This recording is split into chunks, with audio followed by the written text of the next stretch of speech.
Well, welcome everybody. It's a great pleasure to see such a great crowd here. And thank you very much for coming.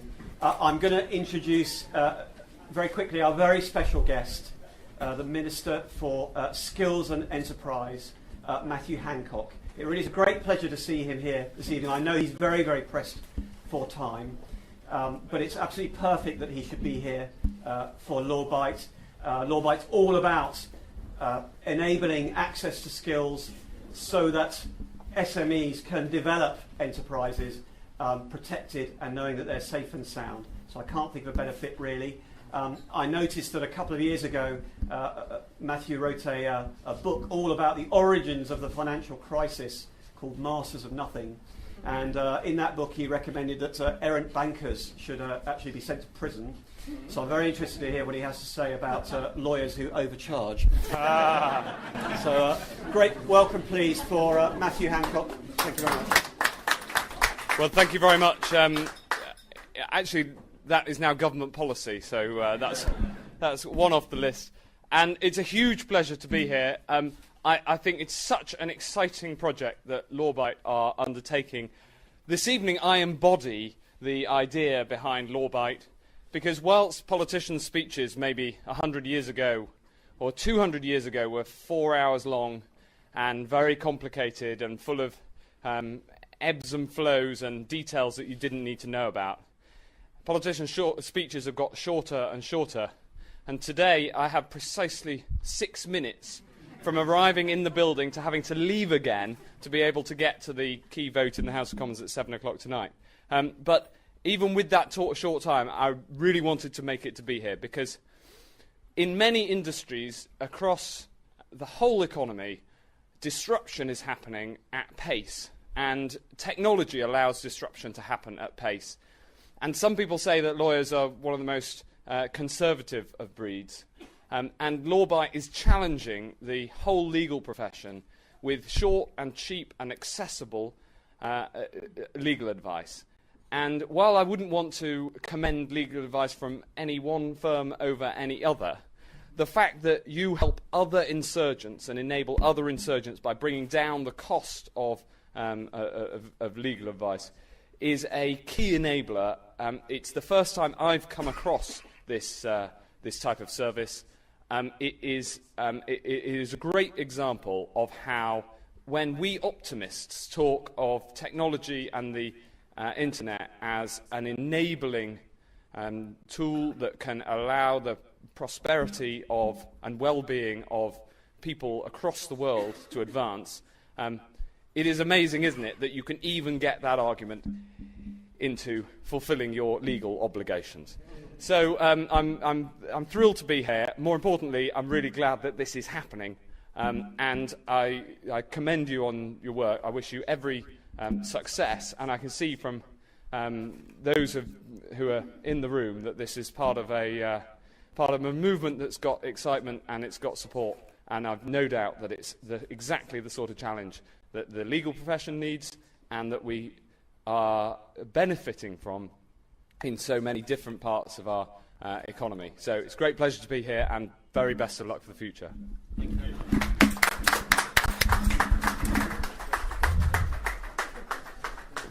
Now, there's one other thing I know as a politician, which is not to keep a large group of people from the bar for too long. So I will, with that, I will love you and leave you. No problem. And thank you all very much for your for putting up with me for this long. Oh, thank you for stopping by. I really appreciate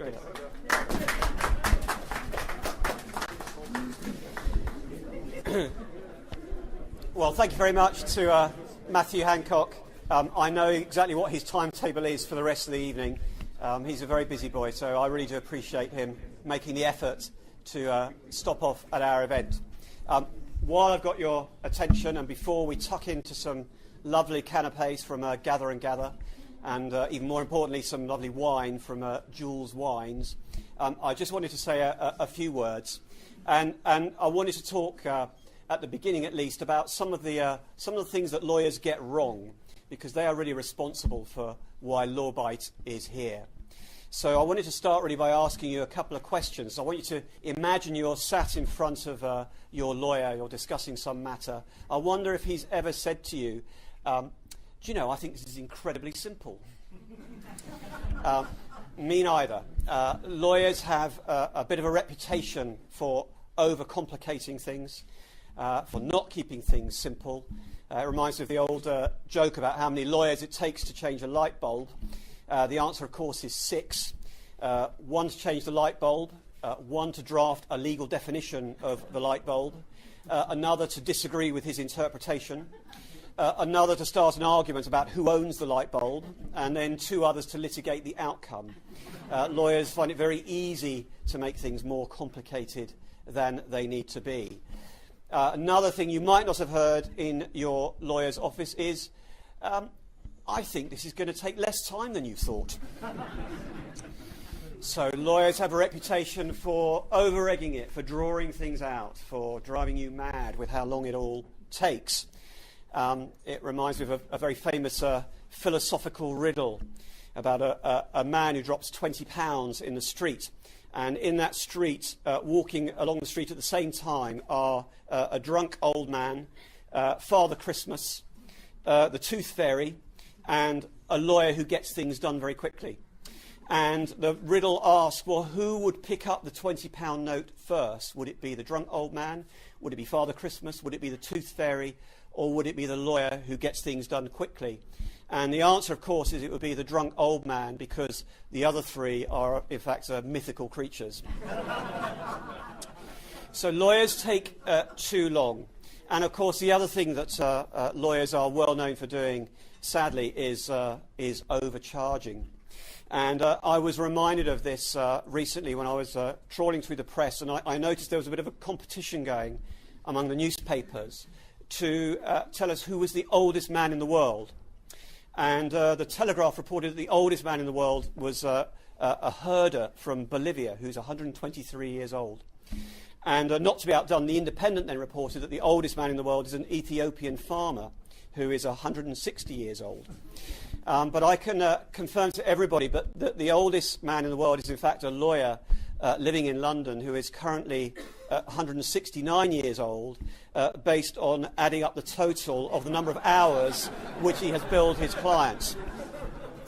So overcharging is a problem with the legal profession, and it's really what switched me on to the LawBite opportunity. I was sat in a lawyer's office, it's more than 2 years ago now, in front of a partner, and he showed me a memo he'd received from his managing partner, and what the memo effectively said was, if you're thinking of taking on a client and you think they might pay you less than £50,000, don't take that client on, it's not worth it. And that was the point where I felt that the lawyers were taking over the asylum. I mean, how can that be right, that a client who can't pay £50,000 isn't worth paying any attention to? And it's a real problem for everybody, but in particular for small and medium-sized enterprises, SMEs. SMEs would never dream of paying £50,000 to anybody for anything, let alone legal advice. And this is a mistake because they represent 99.9% of UK companies. They represent 60% of the workforce. They represent very, very nearly half of all the turnover. So they are important. And yet, because of these failings in the profession, they often don't use legal advice. We know that over half of them never bother to use a lawyer. And that sense of mistrust has a wider context as well. There have been 70,000 complaints recorded by the legal ombudsman against law firms over the last 2 years. That's a very, very big number. Of course, these things don't apply to all lawyers. There are plenty of good lawyers out there earning a decent living, trying to do the right thing. But there are enough lawyers not doing that to give the reputation a bad name. And that's what LawBite is all about, really. Through our manifesto, we're trying to correct some of that. That's why we try and keep SMEs safe and sound at a price they can afford, why we try and make sure the law is for everybody, why we make sure we provide value to clients before value to lawyers, why we make sure that everyone can understand the legal documents that they sign, and why through doing all of those things we try to restore trust in the law. So it's great to be able to celebrate that manifesto with you this evening, and also to say a few thank yous.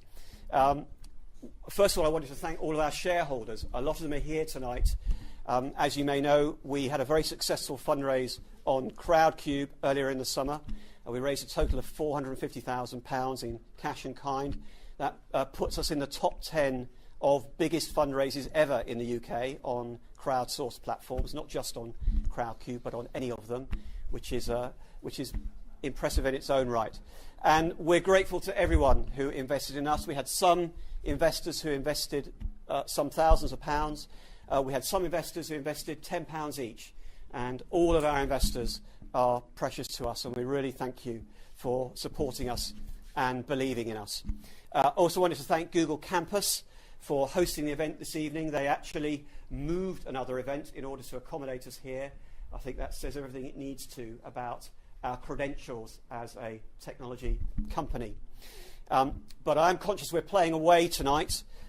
We normally are housed at Innovation Warehouse, which is a technology incubator in Farringdon, where we've been for the last 18 months. We've enjoyed tremendous support there and some investment as well, and I'm very grateful for all their efforts on our behalf as well. I also want to thank my team. They've done tremendously well to get us to this stage. David and Richard and Alan and Stuart and Lizzie, they're all here tonight. They've all got their special LawBite badges on. Please spend some time talking to them. They know just as much about the LawBite story as I do, and they can tell it from the heart as well. So the reason I push that team so hard is because I know the sense of the opportunity that we have here to do something special. And so if only for the benefit of shareholders gathered, I'm just going to tell you a few highlights of how the journey's been going. So we raised our Crowdcube money.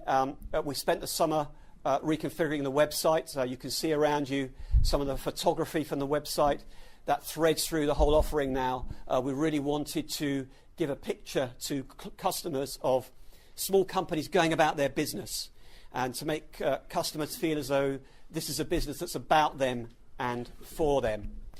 We've just switched on our digital marketing offering only 30 days ago. We're only spending £10 per campaign per day, so it's relatively small at the moment. And yet, in that 30 days, we've had 12,500 visits to the site. We've had 1,200 sign-ups. We've delivered 360 pieces of legal advice. Our cost per click, per acquisition, is well within our budgeted range. So far, so good. The other thing that's going well is in terms of partnerships. Partnerships are very important to LawBite. We focus on partners who already have a lot of traffic from small companies to whom we might add extra value. And so we encourage them to direct users to us in return for a financial benefit from any sales that follow on from those leads. Those affiliates are very important to us. We keep a list of everyone we're talking to or engaged with. When I looked at the list this morning, there were already 57 names on it. There will be hundreds. And there are some very interesting entities on that list. We're talking to the Institute of Directors. We're engaged with Metro Bank.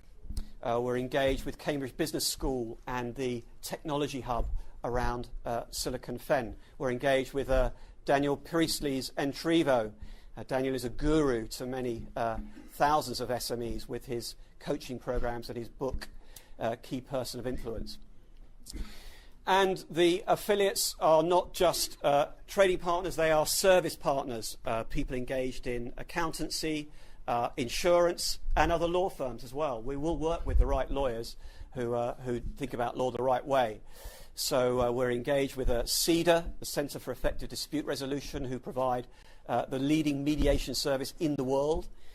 They provide an offering just for SMEs, which is hosted on the LawBite site. We're very pleased to have an alliance with mybarrister.com, which is the leading online provider of direct access to barristers. They have 100 barristers on their books already.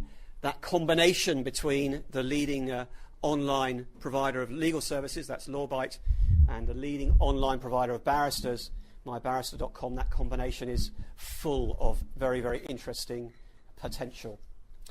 And the partnerships don't just stop in the UK. We've had approaches from Spain, Sweden, Ireland, India, the US, to take the LawBite model and franchise it over there. India is particularly interesting with its common law roots. America is especially interesting. It has 27 million SMEs, so that's a fascinating target. And the final thing I wanted to celebrate with you was the fact that we are British, because there are not enough British companies that are dominant in their chosen sector of technology. The British legal system has travelled the world. It has a great brand, whatever individual lawyers are doing with it. And through our enabling technology, helping SMEs get simple law, affordable law, we have an opportunity to dominate our technology sector, and it's an opportunity we intend to take. So if you like what you've heard, there are plenty of ways to help. Many of you might have picked up a little flyer on your way in, but if you want to help, please do. We want LawBite to feel like a community as well as a business. If you want to tweet about us, blog about us, blog for us, you couldn't be more welcome. If you want to introduce us to clients or potential affiliates, please do. So thank you very much for coming. Thank you for listening. I was a bit worried during the day about whether the minister was actually going to turn up. He had such a busy evening. So I was planning that if he didn't arrive, I would improvise his speech using the medium of dance. So overall, I think you've got off fairly lightly. Thank you very much, and please have a great evening. Thank you.